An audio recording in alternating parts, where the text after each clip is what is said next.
తెలంగాణ పోలీసులు తెలివితోని తిరిగి తప్పించుకొని తిరుగుతున్న జానీ మాస్టర్ జాడాను దొరకబట్టిరు. సర్కార్ లాంఛనాలతో చక్కగా పోలీస్ స్టేషన్కు పట్టుకపోయిర్రు. మరి పోలీసులు కోర్టులో హాజరు పరిచిర్రా. జానీ మాస్టర్ కూడా తప్పు చేసినా అని ఒప్పుకున్నాడా అంటే ఏమో మరి అన్ని ముచ్చట్లు తెలుసుకుందాం పరి.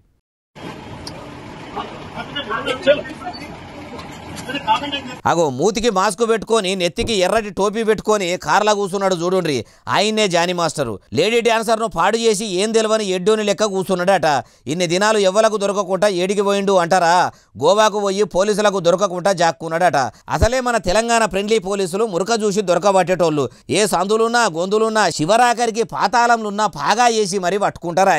ఇగో ఇట్లా గోవాల పట్టుకొని హైదరాబాద్కు పట్టుకొచ్చి కోర్టు ముంగట ఉంచితే న్యాయస్థానం కూడా 14 రోజులు జానీ మాస్టర్ రిమాండ్కు పంపుడని చెప్పిందట.